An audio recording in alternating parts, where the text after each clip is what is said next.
Good afternoon, Eden Prairie. Jasmine Flowers. And I'm Ragad Zaban. Welcome back to Eagle News Network. Last Friday, the EPHS Orchestra hosted their first concert in South Commons.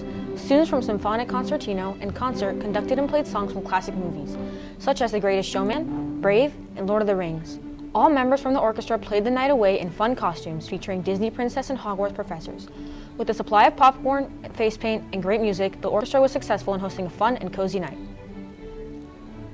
The movie concert was a great way to get new students involved with the school. Speaking of new students, last week Ben went out to learn more about the students in the exchange program at the high school. Let's take a look.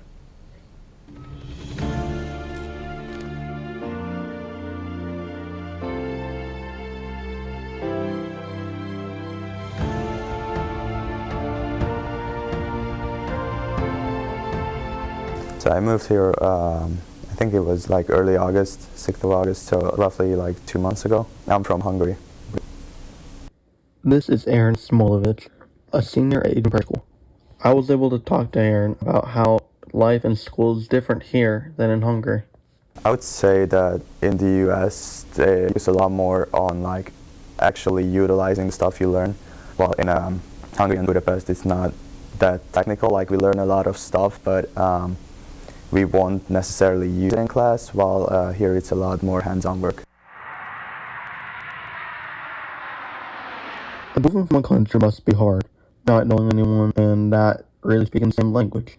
Well, I mean, of course, it's friends and family for the most part, but I haven't actually experienced too many drawbacks so far, except like missing people, obviously. But I feel like I'm doing very good with my family here, and we make the best at communicating with the people back home. So. But just how different is Hungary than Minnesota? Actually, I was kind of surprised by the fact that it's not that different, like in Minnesota specifically from Hungary. But they kind of prepared us for most of the differences that we face with the program that I'm here with. I think there's a big difference with like small talk and acquaintances here. I don't think we even have a word for acquaintances, so you either know somebody or you don't.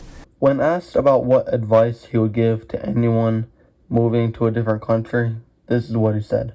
Just be prepared to initiate a lot, because people might not be like, I think as an exchange student, a lot of people will approach you with like in a very friendly way still, like they're interested in you, but still that's not the case with everybody. So you gotta take the initiative and go out, interact with them, make friends. So you shouldn't wait up on others to approach you, is what I think would really help. Hungary sounds like a cool place to live. Thanks, Ben. I can't wait to learn more about the other exchange students in the next installment. Seniors, this is your final reminder to submit your senior portraits before Halloween. Directions on how to submit your senior photo are in the daily bulletin. If you do miss the deadline, your school picture will be used instead. For those interested in boys golf, right after school today there will be a short meeting about the upcoming season in East Commons. If you are unable to attend, please contact Coach Linden. I can't wait to go see The Little Mermaid next weekend. Tickets for the show are available now on GoFan. Don't miss out on buying them. I'm also excited to watch the musical. Let's take a look at what they've been working on behind the scenes to produce the show. Here on The World Above, I sought to take a look into the behind the scenes for The Little Mermaid, the musical. I first spoke with senior Leia Matsky and her role as ATD. Here's what she shared. As an ATD, we are people who take control over all tech. We help lead groups and help build the set with lights and sound. I would say this year would be some of our really big set pieces. We've had to do a lot of paper mache, and that's something that we've never worked with in tech before. I'm most excited to see a lot of the underwater scenes, just because I know that that's a lot of tech focus with lights and sound and our set pieces. Along with props and set design, I spoke with sound head Juan Diego Caicedo. Here's what he shared about the logistics behind sound for the show. Most like problem solving with monitors and mics, because I know last year it was a challenge, and so it was good to like get that training beforehand so I can get better. Under the Sea, I think it's gonna be an interesting one, but there's also like the chef scene and the maid scenes who are complicated sound-wise because we have multiple actors switching between mics and on and off. What about costumes? Well, head costumer Laura Berge was able to answer my questions on how we can anticipate sea creatures on stage. Since Little Mermaid is like very whimsical, there's a bunch of costumes that like you wouldn't normally see on stage. They're going to be on stage, such as like large jellyfish and like sea turtles and like mermaids. Some of it is figuring out how do we display these creatures on stage as people. The creatures in like the under the sea are going to be like stickfish, so they're going to be a long stick with the fish on top. Some of it is going to just be dresses and just normal everyday clothing that has been moved about, shifted about to become this thing. Aside from logistics, here's what our techies had to share about the environment backstage. This year it's been really positive. That's something that we focus on and wanted to ensure this year that it was a very positive and welcoming environment for all new techies. It's been very rewarding to be able to show other techies and the audience what I can do as a designer. Just like seeing Nebuchadnezzar, our director's face, just like light up at the performances, and just feeling very proud of all the hard work that we put into each rehearsal and each tech day to make the show come to life. If only we had more time to hear from cast too. Until next week, this is Mariel Cortez, signing off.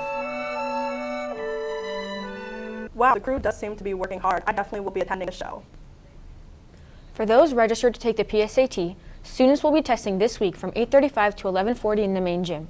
Juniors are testing on Wednesday, and sophomores will be testing on Thursday. If you are taking any AP classes this term and want to take the AP exam, be sure to register in My Payments Plus by November 2nd. Talk to your AP teacher or Ms. Snyder for more information. In honor of spooky season, Jasmine and Ben interviewed our Eagles on Halloween trivia.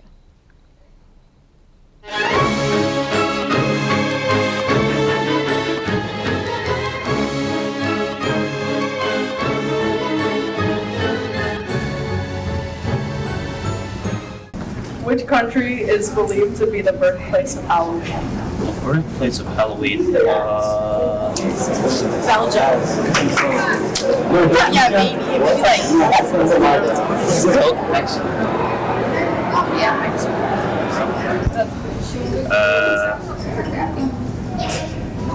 Let's go with Ireland. That's correct. Wait, that one. Oh my god! Wow. What do people traditionally bob for on Halloween? Oh, apples. Correct. Apples. Hey, that's right.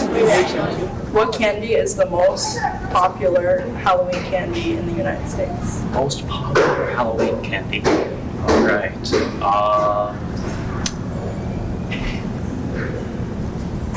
So does chocolate count? Like M&M's. Oh yeah. I'm gonna say Jolly Ranchers. Yeah, I think Snickers. Thanks, guys. That turnip question really stumped me. After the break, we will see sports. With Lucia Palladino. Are you interested in government and advocacy?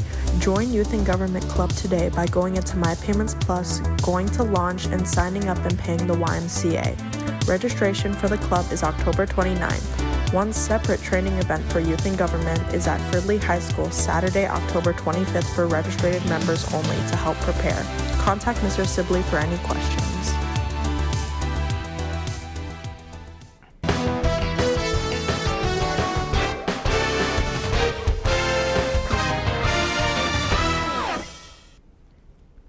Welcome back, Eagles. My name is Lucia Palladino, and I'm here to bring you the sports scores from around the school. Starting off with boys football, they played hard and got an amazing win of 50-7 against Lakeville. Way to kick off the playoffs, you guys. Serving it over to girls volleyball, the girls got an awesome win of 3-2 against Minnetonka. Great job, girls. Dashing over to cross country, they also had a big meet last week, and the boys team came in third with a score of 84. Amazing job, boys. The girls team came in fourth with a score of 120. So super, you guys. With fall wrapping up, we are beyond excited to see all of the winter sports coming up. If your team's score was not featured today and you would like it to be, please DM us on Twitter or Instagram at ENN Eagles. Thanks, Lucia. I'm Regad Daban. And I'm Jasmine Flowers. And from all of us here at Eagle News Network, thank you for watching and have a great Halloween.